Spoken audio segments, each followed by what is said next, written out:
Olá, gente, tudo bem com vocês? Eu espero que sim. Bom, vindo aqui no canal Só Psicanálise para trazer uma elucidação concernente à playlist que faz referência às mulheres histéricas.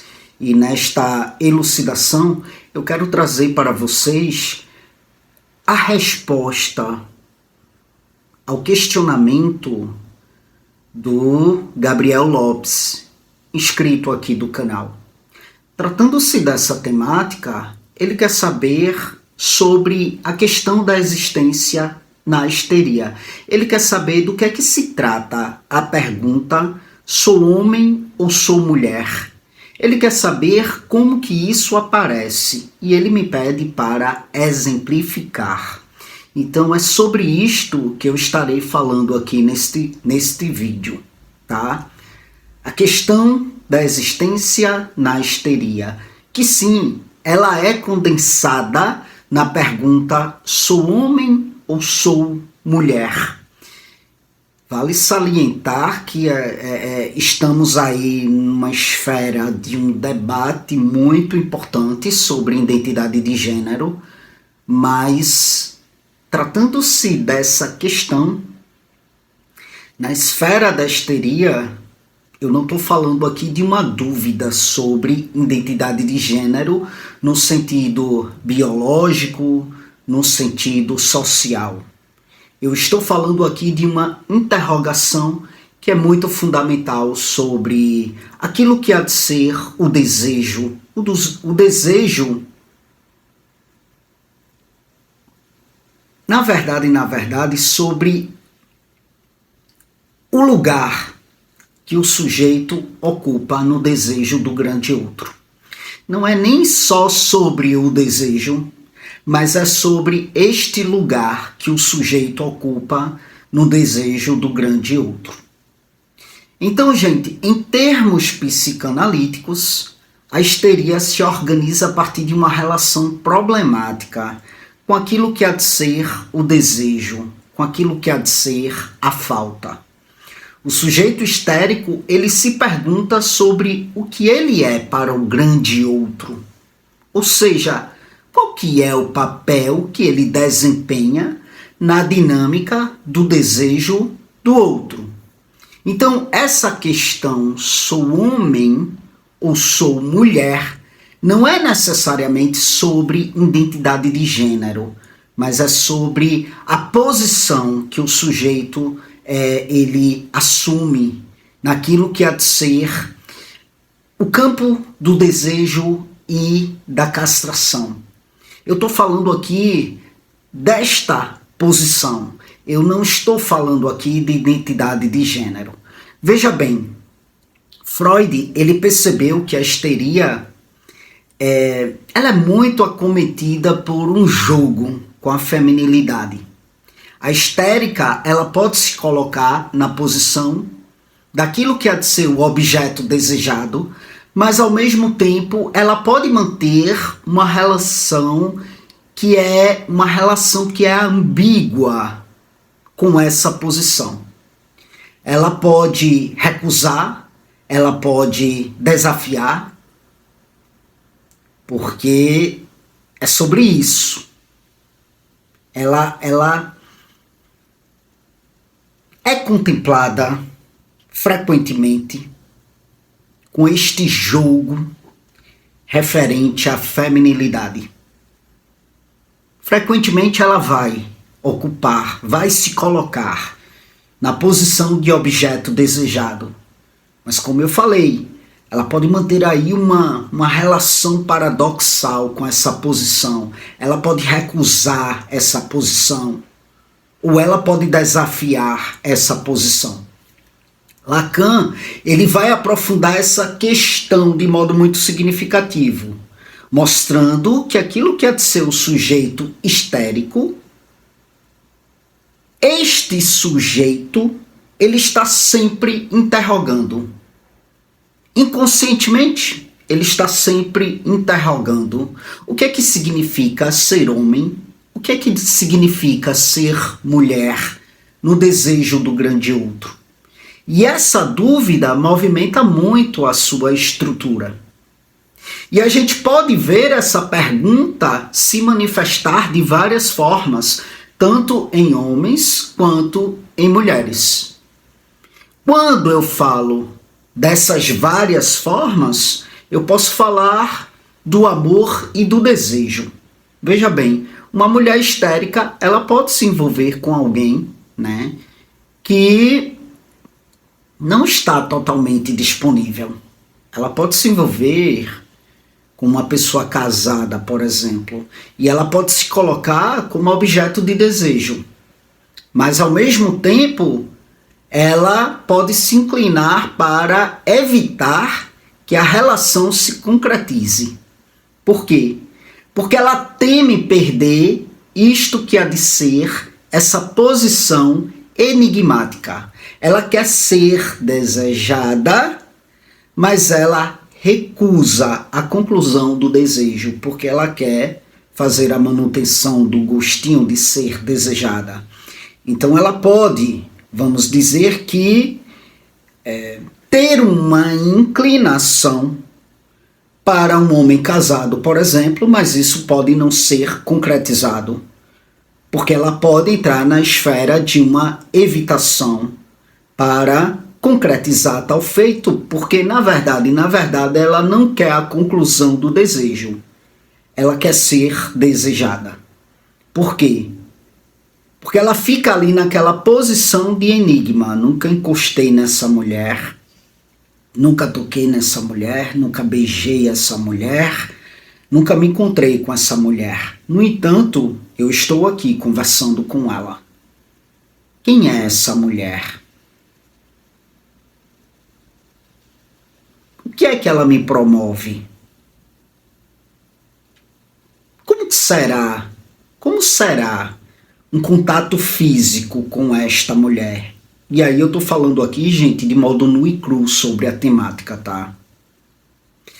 Do outro lado está ali aquela mulher histérica, sentindo-se desejada e enigmática para o outro. E isso a contempla por uma satisfação e um prazer que de repente ela vai barganhar para não perder.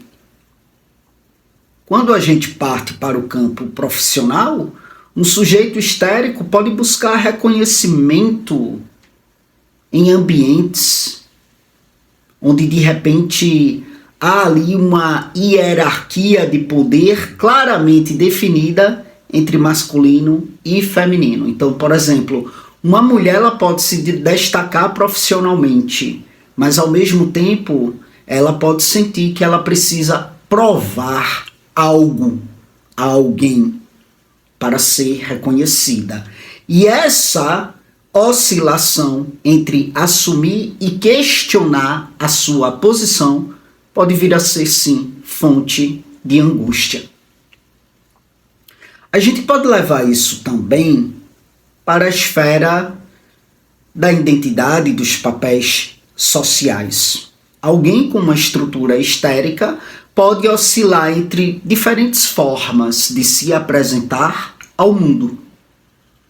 Justamente porque essa questão, o que eu sou, o que é que de fato eu sou, ela nunca vai se fechar. E isso pode se manifestar como uma necessidade constante de validação externa ou como uma experimentação de papéis, sem que haja de fato uma conclusão definitiva. Uma outra coisa também, Freud, ele vai perceber que a histeria muitas vezes se manifesta no corpo, por meio daquilo que há de ser os sintomas conversivos, paralisias na época dele, né? Dores que se manifestavam ali, sem explicação médica. Esses sintomas podem ser uma forma inconsciente de sim expressar um conflito ligado à feminilidade, ligado ao desejo, ligado à posição no campo do grande outro. Então, A psicanálise, ela não busca resolver essa pergunta. Ela busca trabalhar o sujeito para que ele possa elaborar a sua relação com essa questão de uma forma menos sofrida, vamos dizer assim. Que ele possa sustentar essa dúvida, de maneira que não gere uma angústia paralisante, mas sim uma abertura para novas formas de desejo, para novas formas de satisfação. Então, no fundo, essa questão, sou homem ou sou mulher, na histeria é menos sobre identidade e mais sobre desejo, reconhecimento, posição, que o sujeito de repente quer ou teme ocupar naquilo que há de ser o olhar do grande outro, tá? E aí você me pergunta, mas Caio, como assim o grande outro? Já falei sobre ele aqui. O grande outro é um conceito muito importante na psicanálise lacaniana. E ele apresenta o lugar do discurso, ele apresenta o lugar da linguagem, ele apresenta o desejo que antecede o sujeito. Quando nascemos, há uma rede simbólica funcionando. Existem nomes, expectativas, lugares na sociedade significantes que nos precedem. É sobre isso. O grande outro é esse campo simbólico que nos constitui, que nos dá uma posição, que nos dá um nome, que nos dá um desejo. Desejo, posição, nome, ao qual devemos responder. E no contexto da histeria, o grande outro é aquele que supostamente detém a resposta para aquilo que há de ser o enigma do sujeito do desejo. Ou seja, aquele que poderia responder a seguinte pergunta: o que é que eu sou para você? Então, o grande outro é aquele que poderia responder a esta pergunta. Mais especificamente, a uma mulher histérica, que é sobre ela que eu estou falando aqui nessa playlist. O que é que eu sou para você? O grande outro é aquele que vai responder. Então, o sujeito histérico se coloca em relação a esse grande outro de maneira inquieta, buscando incessantemente uma resposta que nunca vem de forma definitiva. Então, a histérica, ela se interroga sobre qual é o lugar que ela ocupa no desejo do grande outro. E, ao mesmo tempo, ela desafia esse grande outro, buscando desvelar seu segredo. Na sedução e na recusa, por exemplo, o sujeito histérico pode seduzir o grande outro. Como? Colocando-se como objeto de desejo. Mas, ao mesmo tempo, pode frustrar esse grande outro no que diz respeito à consumação desse desejo, como eu falei inicialmente. Pode buscar ver até onde vai ali o desejo do grande outro, mas não quer ser reduzido a um simples objeto. Estou aqui barganhando, estou aqui te seduzindo, mas não vou ceder. Você é casado, você é comprometido, não vou ceder porque eu não sou objeto. Para que você possa me usar e me deixar. Então, eu não vou me reduzir a esse simples objeto, mas eu gosto de ser desejada, então vou barganhar aqui. Porque isso me alimenta, isso me nutre. Muitas vezes, gente, na clínica encontramos sujeitos histéricos que se identificam com aquilo que há de ser a posição masculina, com aquilo que há de ser a posição feminina, para testar até que ponto essa posição se sustenta.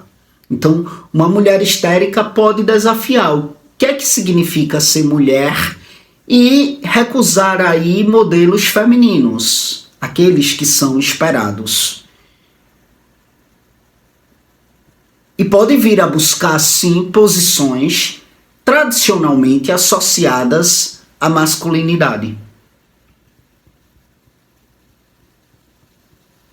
Se colocando, por exemplo, no lugar de provedora em um relacionamento, é só um exemplo.